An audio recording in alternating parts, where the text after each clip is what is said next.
எங்களின் தாரகை தமிழ் வலையொலி அன்பர்களுக்கு அமிழ்தினும் மேலான எனது அன்பு வணக்கம்.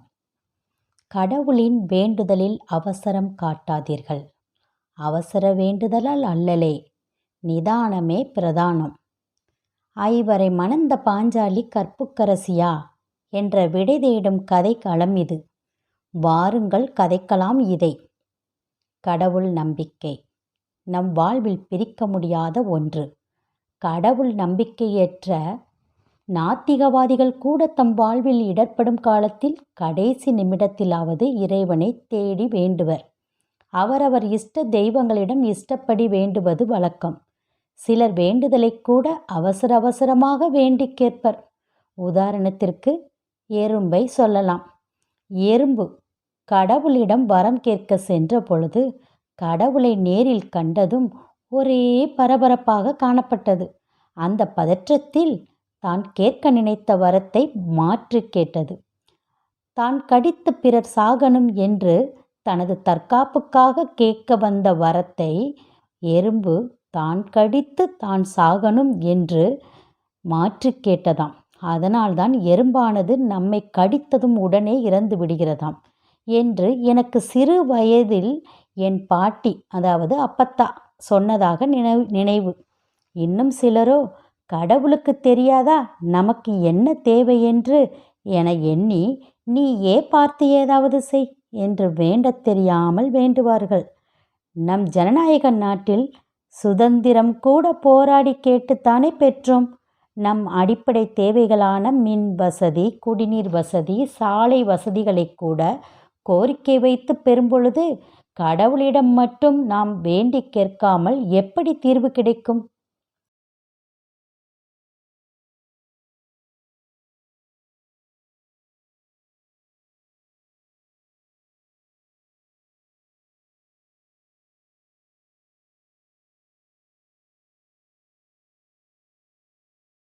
அடிக்கடி நம் செவிகளில் ஒலித்த இப்பாடலை கூர்ந்து நோக்கினால் புலப்படும் இறைவனை வேண்டி பெருமுறை. ஆம், கடவுளிடம் வேண்டும் பொழுது நமக்கு பொறுமையும் முக்கியமாக நிதானமும் அவசியம். நிதானமற்ற அவசர வேண்டுதல் அந்த மூவறிவு உயிரான எறும்பை போல் தமக்குத்தாமே அழிவை தேடிக்கொள்வது போன்றே. பாஞ்சாலியின் வாழ்க்கை கூட இப்படித்தான். நிதானமற்ற வேண்டுதலால் பாஞ்சாலியின் வாழ்வில் அப்படி என்ன நிகழ்ந்தது என்பதை பார்ப்போம். பாஞ்சால நாட்டு மன்னன் துருபதன் குழந்தை வரம் வேண்டி அவன் வளர்த்த யாகத்தீயில் தோன்றிய கரிய நிற பேரழகியே திரௌபதி. இவள் பாஞ்சால நாட்டு இளவரசி என்பதால் பாஞ்சாலி என்றும் அழைக்கப்பட்டாள். இவள் திருமண வயதை அடைந்ததும் ஒரு தந்தையாக பாஞ்சாலிக்கு சுயம்வரம் ஏற்பாடு செய்து தன் கடமையை நிறைவேற்ற எண்ணி வில்வித்தை போட்டியினை அறிவித்து அதில் வென்றவருக்கே தன் மகள் பாஞ்சாலி என்று உறுதியளித்தான். கர்ணன், கௌரவர்கள், பஞ்சபாண்டவர்கள் என அனைவரும் கலந்து கொண்ட போட்டியில் அர்ஜுனனை துருபத மன்னன் அறிவித்த வண்ணம் வில்வித்தையில் வென்று பாஞ்சாலியை கரம் பிடித்து தன் சகோதரர்களுடன் தன் தாய் குந்தி தேவி தங்கியிருந்த குடிலின் முன் வந்து நின்று விளையாட்டாக, தாயே, இன்று நான் ஒரு வினோத பிச்சை கொண்டு வந்துள்ளேன் என்றான். குந்தி தேவி, மகனே, நான் வழிபாட்டில் இருக்கிறேன். எப்போதும் போல் நீங்களாகவே சம பங்கிட்டு பிரித்து பெற்றுக்கொள்ளுங்கள் என்றார். தாயே, நான் கொண்டு வந்தது சுயம்வரத்தில் ஒரு பெண் என்றதும் குந்தி தேவி பதறிப்போனாள். வழிபாட்டு வேளையில் தாயின் வாய் வழிவந்த வார்த்தையை தெய்வ வாக்காக ஏற்பதா மறுப்பதா என்ற குழப்பம் அனைவருக்கும்.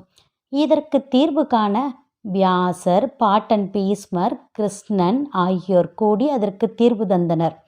வழிபாட்டு வேளையில் தாயின் வார்த்தை பொய்யாகாது. இது பாஞ்சாலியின் முற்பிறவி பலனும் கூட. முற்பிறவியில் திரௌபதி ஒரு முனிவரின் மகளாக பிறந்து திருமண வயதை கடந்தும் மன வாழ்க்கை அமையாத காரணத்தால் சிவனிடம் தனக்கு 5 குணாதிசயங்கள் சொல்லி அனைத்தையும் கொண்ட கணவர் வேண்டும் என்று வேண்டினாள். சிவனும் நீ வேண்டிய குணாதிசயங்கள் கொண்ட 5 கணவர்மார்கள் உனக்கு அமையட்டும் என்று வரம் கொடுத்தார்.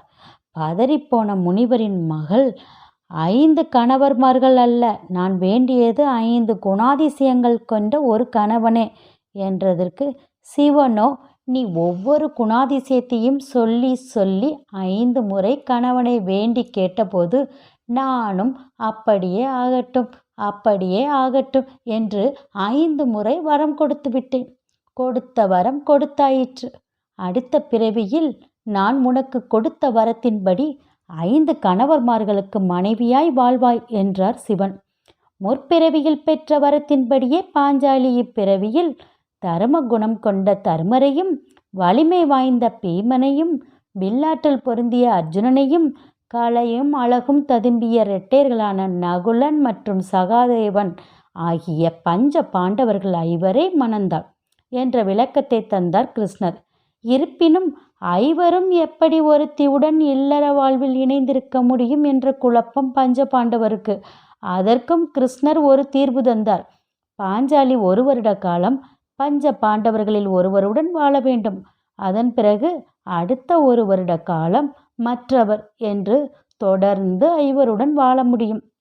1 வருடம் ஒருவருக்கான காலத்தில் மற்றவர் குறுக்கீடு செய்தால் அவர் 1 வருட காலம் யார் கண்ணிலும் படாமல் தலைமறைவு வாழ்க்கை, அதாவது அஞ்ஞாதவாசம் செய்ய வேண்டும் என்று மூத்தோர் அறிவுரையை ஏற்று வாழ்ந்தனர். என்னதான் விளக்கம் கொடுத்தாலும் ஒருவனுக்கு ஒருத்தி, ஒருத்திக்கு ஒருவன் என்பதுதானே நம் பண்பாடு என்ற மிதியை மீறி 5 மணந்தவளே பாஞ்சாலி என்று பலர் தூற்றினாலும் பஞ்ச பத்தினிகள் என்று இன்றளவும் கூறப்படும் கற்பு கரசிகள் 5 ஒருவராகவே பாஞ்சாலி போற்றப்படுகிறாள்.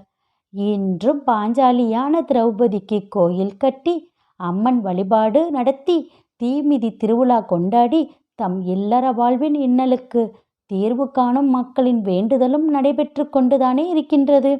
அப்படி வழிபடும் அளவுக்கு அவளென்ன கற்புக்கரசியா என்று கேட்போருக்கு அவளின் கற்பின் வலிமையை நான் இந்த பதிவில் கூறாமல் விட்டால் முழுமையடையாது என்பதை அறிந்து அதை கூற கடமைப்பட்டுள்ளேன்.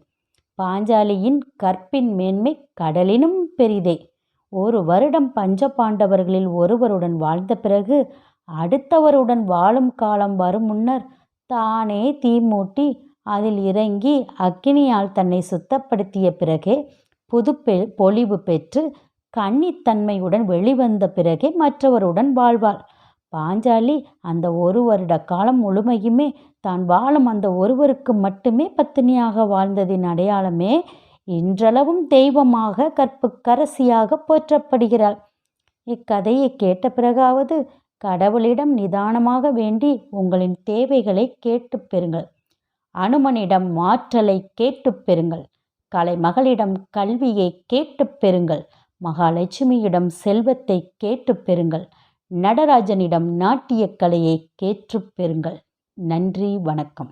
இது போன்ற சுவையான பதிவுகளுக்கு எங்களின் தாரகை தமிழ் வலையொலி வரிசைக்கு தொடர்ந்து லைக், ஷேர் அண்ட் சப்ஸ்கிரைப் நல்கவும்.